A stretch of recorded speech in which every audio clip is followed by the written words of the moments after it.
안녕하세요, 윤테크입니다. 지난주 1월 22일에 고덕강일 제1풍경채 분양가 심의가 있었습니다. 근데 오늘 바로 분양가가 확정이 되었습니다. 자, 분양가는 평당 2,430만원으로 확정되었는데요. 예상보다는 다소 높게 나왔습니다. 이래서 괜찮은 청약은 함부로 패스를 하시면 안 됩니다. 힐스테이트 고덕강일도 분양가가 비싸다, 교통이 안 좋다, 평면도가 별로다 이러면서 건너뛰신 분들이 상당히 많으셨을 거예요. 이 분양가를 보고 조금 후회하시는 분들도 계실 거라고 생각이 됩니다. 이 평당 분양가가 앞전보다 200만원이나 더 올랐습니다. 어쨌든 오늘은 여기 평당 분양가를 가지고 자금 계획을 어떻게 세워야 되는지 한번 알아보도록 하겠습니다. 자, 그럼 바로 시작하겠습니다. 자, 분양가를 좀 더 자세히 볼게요. 고덕강일 제1풍경채의 분양가는 평당 2,430만원, 84 기준에서는 8억 초반 됩니다. 이것저것 다 합치면 8억 초중반 될 거예요. 그리고 100일 타입은 9억 후반, 거의 10억 가까이 된다고 볼 수가 있습니다. 자, 9억이 넘기 때문에 중도금 대출이 하나도 안 나옵니다. 100일 타입 같은 경우는. 이 분양가가 200만원이 오르면서 원래는 100일 타입이 중도금 대출이 됐었는데 이번에는 중도금 대출이 안 됩니다. 그래서 100일 타입 경쟁률은 조금 더 낮아질 수도 있습니다. 자, 그리고 고덕강일 힐스테이트의 분양가를 보면 여기가 2,234만원이었어요. 원래 한 2천만원으로 예상했는데 이때도 예상보다 200만원이 넘게 나와서 비싸단 얘기가 많았었죠. 근데 제1풍경채는 이거보다도 더 높게 나왔습니다. 아무래도 여기가 택지 매입 단가가 높아가지고 이렇게 나온 것 같습니다. 힐스테이트 강일 같은 경우는 84 기준에서 7억 중반, 100일 기준에서는 9억 정도가 됐습니다. 한 1억 조금 안 되게 비싸진 걸 알 수가 있죠. 자, 바로 자금 계획을 한번 잡아보겠습니다. 84 기준에서 분양가를 8억 5천으로 보겠습니다. 자, 8억 5천으로 보면 계약금 20%, 1억 7천만 원이 필요하고요. 중도금 대출 40% 나옵니다.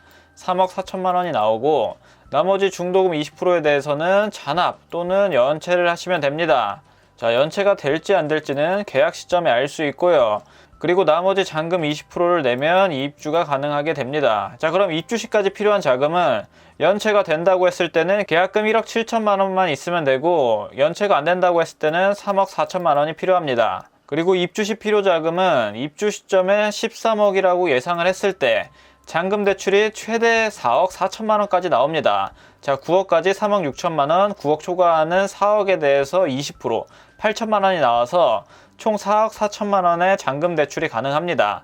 자, 이 4억 4천은 LTV만 본 거기 때문에 최대치가 4억 4천입니다.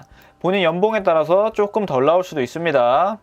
잔금 대출을 풀로 받았을 경우에 내가 필요한 금액은 4억 1천만 원 정도가 되겠네요. 자, 다음으로 입주 시점에 전세를 줄 때 필요 자금을 보면 한 1억 5천만 원만 있으면 됩니다.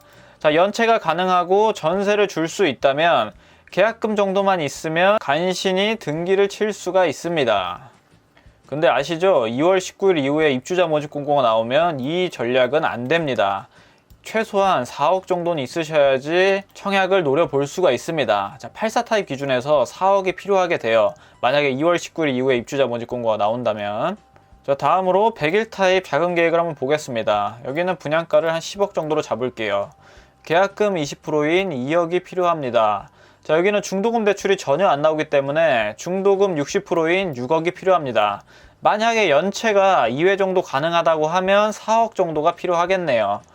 그리고 나머지 잔금 20% 2억을 내면 입주가 가능하게 됩니다. 자, 이렇게 봤을 때 연체가 가능하다고 해도 6억이 필요합니다. 연체가 불가능하다고 하면 입주 시점까지 8억이 필요하게 되고요. 입주 시까지 필요 자금은 입주 시점에 시세를 15억으로 예상했을 때 잔금 대출은 최대 4억 8천만 원이 나옵니다. 그럼 내가 필요한 금액은 5억 2천만 원 정도가 되겠네요. 이때 웬만하면 감정가를 15억 밑으로 해가지고 대출이 나올 수 있게 해주겠지만 만에 하나 15억이 훌쩍 넘어서게 되면 이 분양가 10억이 다 있으셔야 됩니다. 대출이 전혀 안 나와요. 그래서 100일 타입 쓰실 때는 자금 계획을 잘 세우셔서 청약에 도전을 해보셔야 됩니다. 자, 다음으로 전세 줄 때 필요자금을 보겠습니다. 전세 시세를 8억 5천으로 예상하면 필요자금은 1억 5천만 원만 있으면 되겠네요. 자, 이것도 2월 19일 이후에 나오면 아무런 쓸모가 없게 됩니다. 자, 근데 여기는 어쨌거나 한 6억 정도는 있어야지 넣어볼 수가 있을 것 같습니다. 생각보다 필요자금이 굉장히 많아지죠. 이게 거주 의무가 생기면서 자금 부족하신 분들 청약 당첨되기가, 청약 당첨은 둘째치고 청약 도전하기도 조금 힘들어졌습니다. 그만큼 경쟁률은 낮아질 거예요.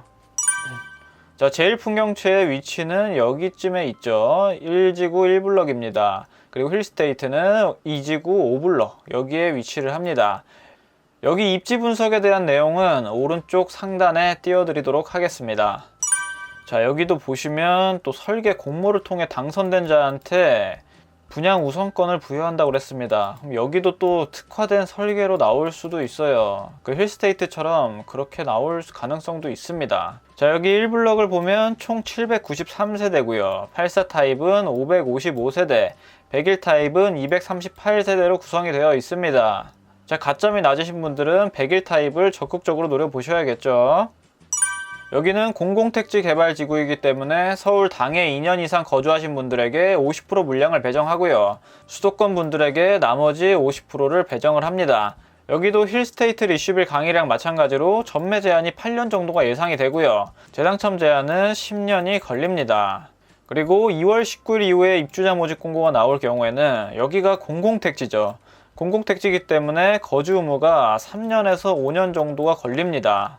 여기는 주변 시세보다 저렴하게 나왔기 때문에 만에 하나 걸리면 5년이 걸릴 걸로 예상이 됩니다. 자, 근데 제가 시행사라도 2월 19일 이전에 입주자 모집 공고를 낼 것 같아요. 아마도 2월 19일 이전에 나오지 않을까 조심스럽게 예상을 해봅니다. 근데 또 모르죠. 이것도 승인을 안 내주면은 이 이후에 나올 수도 있긴 합니다. 다음으로 작년부터 입법 예고가 있었던 내용인데요. 이번 달 말부터 시행을 합니다. 제1풍경채부터 시행을 할 거예요. 여기 보시면 소득 요건이 완화됐죠. 일단 생애 최초랑 신혼부부 특별공급을 보겠습니다. 자, 여기가 민영주택이기 때문에 민영으로 보겠습니다. 원래 생애 최초 민영은 130%였는데 이제 우선 70%에서는 130%가 동일하지만 나머지 30% 물량에 대해서는 160%까지 완화를 해줍니다. 그동안 소득 때문에 못 쓰셨던 분들한테는 좋은 소식일 것 같습니다. 160%면 3인 가족 기준에서 888만원입니다. 이 정도면은 1억이 조금 넘는 금액이에요. 상당히 많이 완화를 해줬죠. 다음으로 신혼부부 특별공급을 보겠습니다. 신혼부부 특별공급을 보면 자, 여기만 보시면 됩니다. 우선 배정되는 70%에서는 동일하게 갑니다. 100%, 120%고 나머지 30% 물량에 대해서 140%, 160%까지 완화를 해줍니다. 그동안 소득 때문에 못 넣으셨던 분들 이번에 꼭 한번 도전해 보시길 바랍니다. 마지막으로 예상 당첨 커트라인을 예상해 보자면 앞서 분양했던 힐스테이트보다는 당첨 커트라인이 높을 걸로 예상이 됩니다. 아마 최저 커트라인이 69점에 형성되지 않을까 생각이 됩니다. 평면도가 나와봐야겠지만 최소 69점 이상 되시는 분들이 당첨선이라고 보여집니다. 가점이 애매하실수록 전략을 잘 세워서 청약을 노려보시길 바랍니다. 자, 여기까지 제1풍경채 분양가랑 자금 계획을 어떻게 세워야 되는지에 대해서 알아봤습니다. 여기 조건 되시는 분들은 패스하지 마시고 꼭 한번 넣어보시길 바랍니다. 오늘 내용이 도움이 되셨다면 구독과 좋아요 부탁드립니다. 감사합니다.